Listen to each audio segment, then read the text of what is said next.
Let's head into this reaction. Cozy, can I be your Gara? Sure.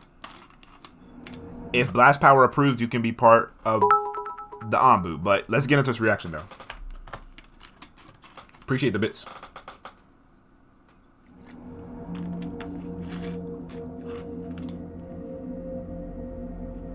Although this happened back in the early 90s, I still remember it quite vividly. I guess it's just one of those experiences that left a lasting impression, and rightfully so. It all took place in the space of a single night at the motel I used to own. Business was slow, and it seemed like just another typical Friday evening, to be honest. Admittedly, I hadn't thought it through when I bought the place just a few years before. Yo, I'm about to whoop GT's ass. What you mean you can't hear me? Bro, y'all need to let me know if niggas, bro, come on, dog. You had me go on, like, come on. You killed my immersion. All right, come on, let's go. Let me go back a little bit. Admittedly, I hadn't thought it through when I bought the place just a few years before, but I got it at a decent price, and despite being next to a remote highway, there were a few clubs and a naval base nearby that brought in a fair share of additional guests. I've decided to come forward with this story now because I recently resold the motel, and I no longer have to worry about mentioning anything that could scare any new potential guests away. I still find it a bit strange how it didn't make the news back then, and there has been no mention of it throughout the years, but I'm thankful that it didn't for the sake of the motel's reputation.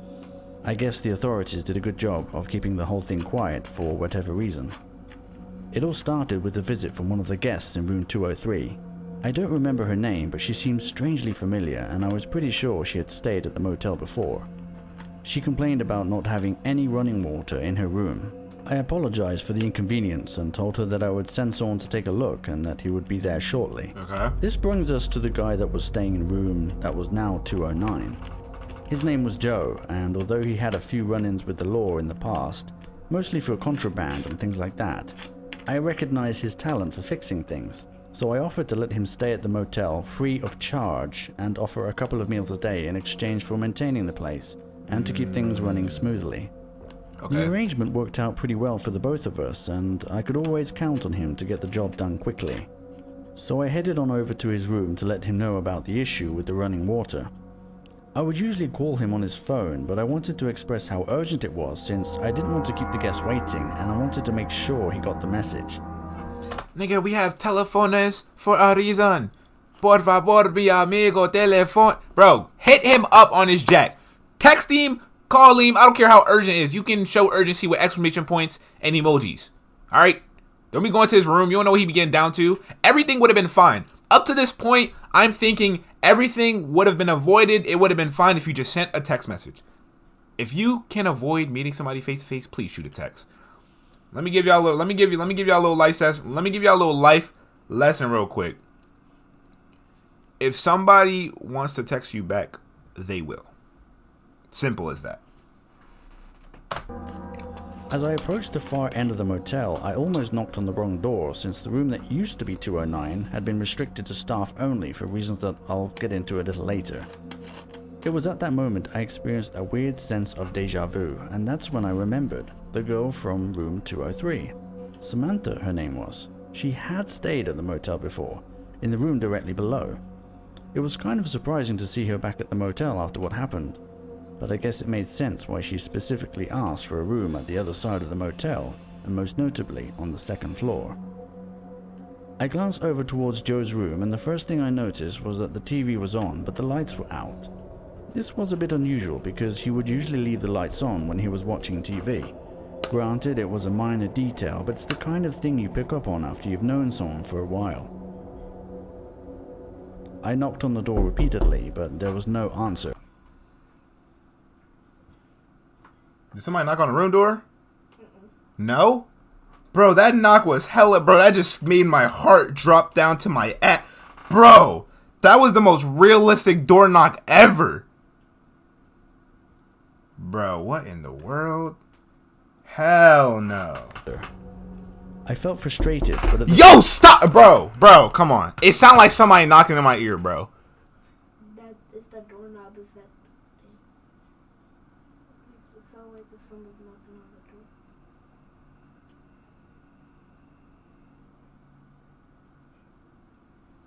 If you don't got earphones on, you don't know what I'm talking about. If you got earphones on, you know what I'm talking about. Bro, like, bro, it's dead scaring me every single time down the line. It's dead scaring me. You said who that in the back? My little brother staying in my room for a little bit. At the same time, I wasn't too Bro, don't knock judge, again, bro. Come on, this was please. extremely out of character for Joe. Come to think of it, I hadn't seen him since the day before, which was also very odd. I decided to cut him some slack and deal with the situation myself. I approached Samantha and explained that I was unable to find someone to fix the water right away and instead offered her the room next door. I could tell she wasn't all that pleased, but she quickly moved past it by asking if I had change for $1. Albeit out of the blue, I quickly obliged and gave her some of the loose change I had in my pocket. It seemed like the least I could do, all things considered. I fetched the keys to the room next door, and after I unlocked and opened the door to her new room, she approached me holding what appeared to be a fresh cup of coffee. I recognized the 12-ounce paper cup instantly, as it was just like the ones you would typically get from a vending machine, except there weren't any such machines at the motel that I was aware of. A few moments later, when I finally got back to the front desk, I noticed that someone had left a note. This was actually quite common back then because I was always fairly short-staffed and I couldn't be at the desk the whole time, so I encouraged the guests to leave a note if I happened to be away. I don't remember it word for word, but it was another similar complaint regarding a lack of running water and that they expected it to be fixed by the time they got back. What was even more intriguing though was the short comment at the end of the note stating something about coffee from a vending machine having a vile taste and that they were expecting a refund, signed the Sailors. I started to feel increasingly more frustrated knowing that Joe wasn't available and I was getting complaints about running water and a vending machine that I didn't even know about.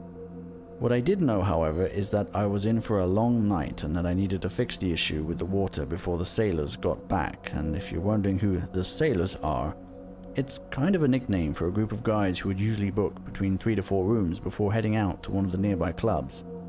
They could be quite loud at times, and the cleaning lady would always complain about the mess they would make, but it's not like I could ask them to stop showing up. They were regulars after all. It was at that very moment that Samantha appeared again at the desk.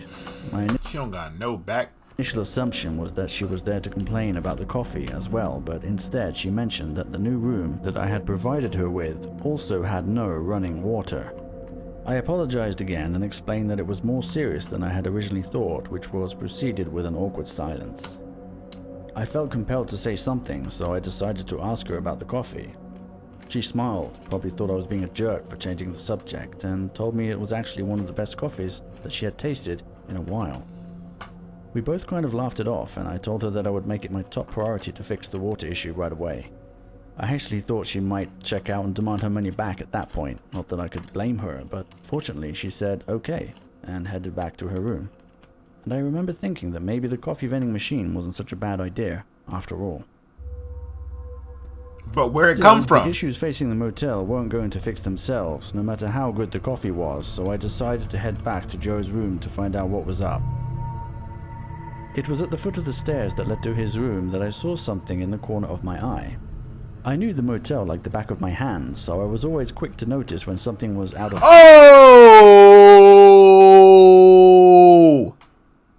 Y'all not looking, bro. Y'all not looking, bro. Y'all not looking, bro. The jaw right, bro. Look at her. What you doing, shorty? Place or different, and that's when I saw it for the first time. An odd-looking vending machine tucked away in the corner. I had never seen anything quite like it as far as vending machines. Oh, SCP-294, the one that can make anything. Bro, if they do that corny ass, his name is Joe and type a cup of Joe, I'm gonna be mad because they do that every single time, bro. Stop doing that. A cup of Joe. Like, fuck out of here, dog. I'm tired of that. Machines go. I mean, it had a keyboard and a monitor for starters, and it appeared to be a white label product because there was no sign of a brand name or logo, which got me thinking maybe this whole thing was Joe's idea. Oh my god, Joe died because somebody put a cup of Joe. Oh, they do it every time. Every time this SCP has a story, somebody name is Joe, and some dickhead, instead of typing black coffee, mochaccino with a little bit of extra caramel whipping at the top with whipped cream, with chocolate chips. Niggas want to put a cup of Joe. You can't just put black coffee or coffee black or coffee in the cup or cup of Joe. Cup of Joe. Cup of Joe. Cup of Joe. Always has to be cup of Joe. Out of curiosity, I inserted 50 cents into the machine and simply typed in coffee, and after just a few seconds it produced a 12-ounce cup of hot coffee. The aroma was pleasing and it tasted surprisingly good, which was contradictory to what was mentioned in the note.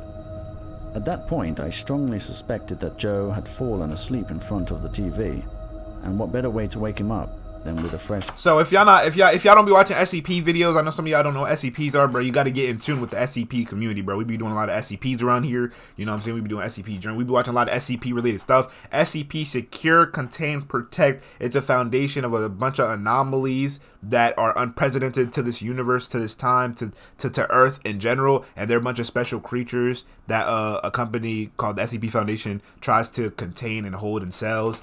It's a lot, bro. If you wasn't here from the beginning, I started doing SCPs like 3-4 months ago. It's gonna be confusing, but I'm sure you'll catch up. SCP Sundays, I had to cut it short last week, but we do a lot of SCP content. If you watch them on my channel or if you watch videos, it's a lot of stuff, so, you know.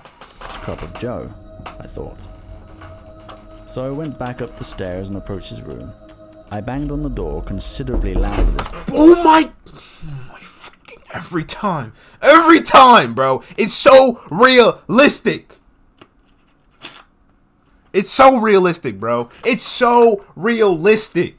It be catching. If you don't have on earphones, you won't know. If you have earphones, you know exactly what I'm talking about. Bro, that should be having me, dog.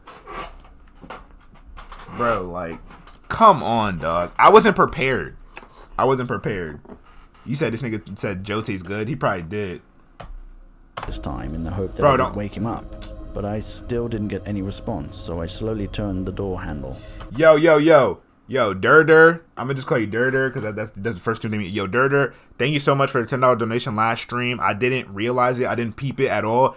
I didn't even see the alert pop up. But thank you so much. What's up? I see you, bro. I know you, bro. What's up? Cozy Gang, bro. I see you. Just know I didn't. The donation didn't go unnoticed. At the time, I didn't realize it until I went back and was editing. I didn't see the alert. I didn't hear the alert. Nobody on the stream saw the alert. So I just want to say thank you for the donation. I'm pretty sure it was you who donated. But yeah, bro.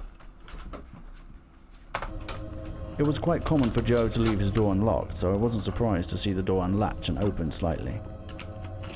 Joe, hey buddy, are you in there? I brought you... You said it wasn't you? You said it wasn't you, so who was it?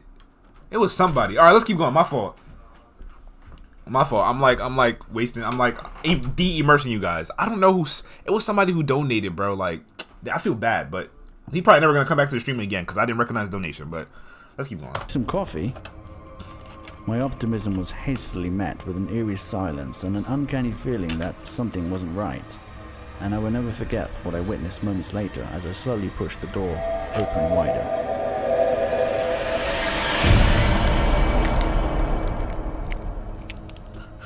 That nigga looked like a head ass. I called 911 right away, and neither the paramedics nor the police could explain the cause of death, only that he had lost a significant amount of body mass.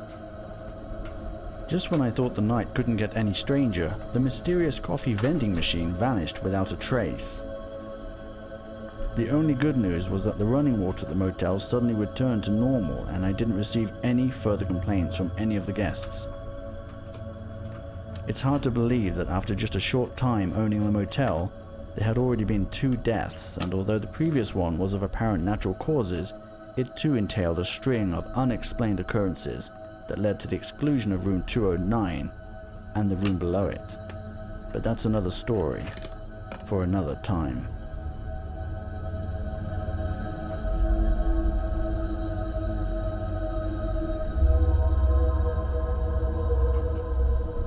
So that was fire, bro. That was fire. So that basically means it basically means scary. Wait, Nightmare at the Motel Chapter 2.